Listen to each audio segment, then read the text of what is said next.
Okay, so it is about 8:30 a.m. I have to leave for Sacramento to Elliot Fouts Gallery to deliver some new work. Got to get on the road by 9 o'clock, otherwise traffic could be kind of crazy. It's about a 2-hour drive up there from the San Francisco area. Anyway, I thought I would just kind of check in with you guys. There's been a lot of questions about how I prep work for gallery delivery, and I'll be delivering 9 pieces, 3 sort of large pieces in the 30 by 30 range, and then about 6 smaller pieces in the 14 by 14 range. All right, so the first step is to decide which pieces I'm going to deliver to the gallery. So what I do is I look through my recent work and I decide which pieces are the closest to being complete and also the most intriguing or interesting, just the best work. If something needs a lot of repair or it's compositional change or whatever, then I typically avoid pieces like that, and then I'll just do the minimal finishing touches to get them gallery ready. If there's any little pops of white from the canvas that are uncovered that are distracting, I'll kind of cover those up, or edges that haven't been quite covered with paint. But I go minimal because I don't want to ruin the energy in the brushwork. All right, I don't know if you can see this, but I try to keep things sort of loose and messy. I kind of like that look, and I don't want to ruin that and kill the energy of the piece. All right, so after minor touch-ups, then I'll let the paintings dry completely, and then I'll spray them with retouch varnish. This one is by Grumbacher. It's Damar retouch varnish.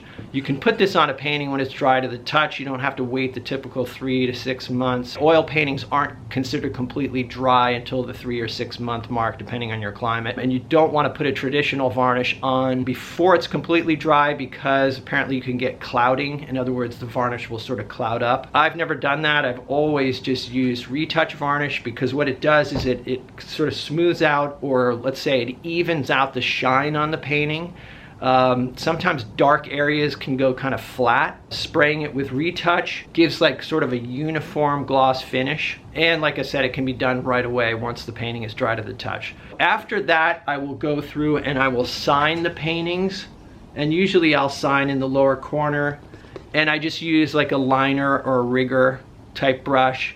And I will use medium for that. Like I'll thin the paint using something like Liquin or an alkyl walnut oil. The point is if I use something like Liquin or walnut oil, I feel like it's gonna make my signature a lot more durable, because I have to thin the paint quite a bit to be able to write Chamberlain on there, which is is no easy trick, let me tell you. Next step is to mount it in one of my natural wood floater frames.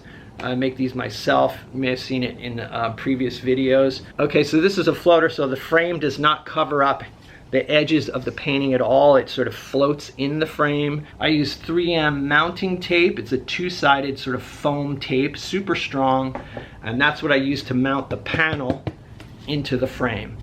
Then I use panhead screws, which are pretty inexpensive, to hold the picture wire. Okay, and then the next step is to put title and my name. Sometimes I'll put a date too.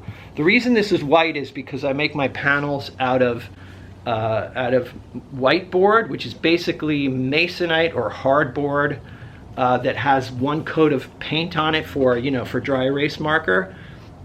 This is kind of a glossy surface, so you don't paint on this surface. You gesso the other side and you paint on that surface. But what I like is that using whiteboard, one side of the panel is already sealed, kind of makes for a nice clean finish, a nice place to write your name and your title. Having both sides painted on, I think keeps the panels from warping, which when they're small like this is not really an issue, but with the 16 by 20s, I notice that there's more of a potential for warping. All right, so the only thing that's really different for the larger paintings is that oftentimes the canvases are not perfectly square. In fact, with this particular delivery, it's kind of a real problem. I bought some canvases from Jerry's Artorama, and somebody had recommended these canvases. They're Creative Mark linen canvases, and I just assumed they'd be square, and I didn't realize it till after they'd been painted on, and I tried to mount them in the frame. Let me show you. All right, so this painting is not actually finished and going off, but it'll illustrate my issue here. All right, so here's the problem. My frames are perfectly square. As you can see, we've pushed the painting to the edge here, and as you go up, you have a fairly wide gap at the top. Okay, and that shows that this canvas is not square.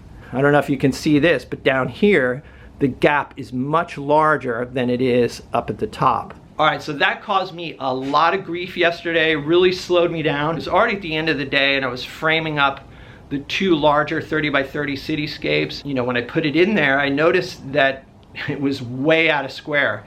So I started, you know, kind of tweaking it and trying to adjust it using shims. Complicated process I won't go into in this video. But as I did and I brought the painting to square, it started getting ripples in the canvas. So I had a couple options. I could either just unstaple and re-stretch, but if I re-stretched, then I'd have certain sections of the painting that I'd have to repaint, if that makes sense.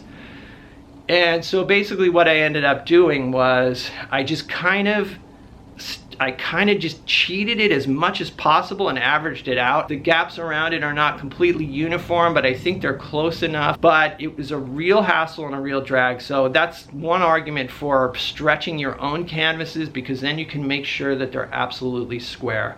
So that's something I'm going to do in the near future. In fact, I'm going to order some really high quality canvas and some good stretcher bars. It's more expensive, but it gives you quality control. I have quality control like with my frames and with my panels. I can make sure they're perfectly square. And so when I go to frame stuff up and bring it to the gallery, I'm not running into these little problems that can be frustrating. And ultimately, I mean, there was a point yesterday where I thought, can I not bring these paintings in? I've already promised them, I've sent them images, and here I'm thinking, how am I going to solve this problem? So these are some of the challenges, you know. So using good materials and maybe checking to see that the canvases are square before you paint on them could be good. Not just assuming that the quality is going to be there. Anyway, so that's something to think about. All right, so the next step is to load them into the car. I have a hatchback, so I just push my seats down, load the paintings in, and I separate them with a blanket or cardboard so they don't get damaged in transit. And then I just bring them into the gallery, usually line them up, and then we take a look, and the gallery will often have an invoice prepared that you can sign so that you guys both are in agreement about which pieces were dropped off and the prices and all that sort of thing. Let me know down below if you have other questions that I haven't answered. I'm kind of in a panic here, not a panic, but I'm in a rush to get out the door. But I did, like I said, I did want to kind of share this stuff with you because there's been a lot of questions about it. So anyway, that's the brief rundown on it. As usual, thanks for hanging out, guys. I'm on my way to Sacramento. I'll see you in the next one. I feel a sneeze coming on. I have hay fever today. If you haven't noticed, bags under my eyes.